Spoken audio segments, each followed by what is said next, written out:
एक बहुत ही आलसी बंदा था। वो खुद के खाने का जुगाड़ लगाने के लिए, खुद का पेट भरने के लिए हमेशा कोई ना कोई आसान तरीका ढूंढता था जिससे कि उसको ज्यादा मेहनत ना करनी पड़े। एक दिन वो ऐसे ही खाने की तलाश में घूम रहा था और वहां उसे एक फलों का बगीचा दिखाई दिया। उसने आजू बाजू देखा पर उसे फलों की रखवाली करने वाला वहां कोई दिखा नहीं। तो उसने सोचा कि यार मैं जल्दी से कुछ फल चुरा लेता हूं, और ये सोचकर वो बंदा बगीचे में घुस गया। पर जैसे ही वो पेड़ पर चढ़ने लगा, उस बगीचे के मालिक ने उसे देख लिया और वो डंडा लेकर उसको पकड़ने के लिए उसकी तरफ भागा। बगीचे के मालिक को अपनी तरफ आते देखकर ये बंदा दुम दबाकर पास ही के एक जंगल में भाग गया और वहीं पर छुप गया। थोड़ी देर बाद जब बगीचे का मालिक वहां से निकल गया तो इस बंदे ने सोचा कि यार अब जंगल से निकलकर कहीं और खाना ढूंढते हैं। जंगल से बाहर आते वक्त उस बंदे ने एक बहुत ही शॉकिंग सीन देखा। वहां पर एक लोमड़ी थी जिसको सिर्फ 2 पैर थे, फिर भी वो खुशी खुशी रेंगते हुए कहीं जा रही थी। उस आलसी बंदे ने सोचा कि सिर्फ 2 पैर होने के बाद भी ये लोमड़ी जिंदा कैसे रह सकती है, क्योंकि एक तो खुद का पेट भरने के लिए ये शिकार नहीं कर सकती और दूसरा जंगल के खतरनाक जानवरों से खुद को बचा नहीं सकती। ये बंदा सोच ही रहा था, तभी उसने देखा कि एक शेर उस लोमड़ी की तरफ भागते हुए आ रहा है और शेर के मुंह में मांस का टुकड़ा भी है। शेर को देखकर बाकी सारे जानवर वहां से भाग गए और ये आलसी बंदा खुद को बचाने के लिए पेड़ पर चढ़ गया, पर वो लोमड़ी वहीं पर रुक गई क्योंकि 2 पैर से वो भाग नहीं सकती थी। पर इसके बाद जो इस बंदे ने देखा वो देखकर वो सरप्राइज हो गया।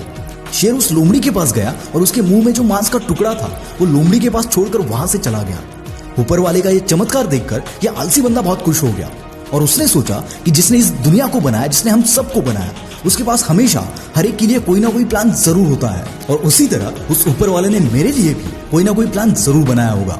ये सोचकर वो बंदा जंगल से निकलकर एक जगह पर जाकर बैठ गया, इस इंतजार में कि कोई आकर उसको खाना देगा। वक्त गुजरता गया और ये बंदा खाने का इंतजार करता रहा। ऐसे करते करते 2 दिन गुजर गए पर उसे खाना नहीं मिला। आखिरकार भूख कंट्रोल ना होने की वजह से वो खाना ढूंढने के लिए निकल पड़ा। रास्ते में वो एक साधु से मिला। उसने जो कुछ भी हुआ वो सब साधु को बताया। साधु ने उस आलसी बंदे को खाना दिया। खाना खाने के बाद उस आलसी बंदे ने साधु से पूछा कि भगवान ने उस लोमड़ी के ऊपर दया दिखाई पर मुझ पर नहीं, ऐसा क्यों? मुस्कुराकर साधु बोले कि तुम सही कह रहे हो कि ऊपर वाले के पास हर किसी के लिए कोई ना कोई प्लान जरूर होता है और तुम्हारे लिए भी कोई प्लान जरूर है, पर तुमने उसके इशारे को गलत समझ लिया क्योंकि उसे तुम्हें लोमड़ी नहीं शेर बनाना है जो खुद शिकार करे और अपना पेट भरे। दोस्तों, बिल्कुल इसी तरह ऊपर वाले ने आपको भी यही काबिलियत, यही ताकत दी है ताकि तुम तुम्हारा हर वो सपना पूरा कर पाओ जो तुमने देखा है, क्योंकि ऊपर वाला तुम्हें शेर बनाना चाहता है, लोमड़ी नहीं। बहुत सारे ऐसे लोग हैं जो चाहते तो बहुत कुछ है पर करते कुछ नहीं है। और एक फैक्ट बताऊं, इस दुनिया में ऐसा कोई बंदा नहीं है जो आलसी है। कोई भी बंदा आलस तब करता है जब उसके पास चॉइस होती है, और जब चॉइस ना हो तो झक मार के कितनी भी मुश्किल हालात में वो उस काम को पूरा कर ही लेता है। इसलिए खुद को चॉइस देना बंद करो, आलस तुम्हारे आसपास भी नहीं आएगा, ये मेरा गारंटी है।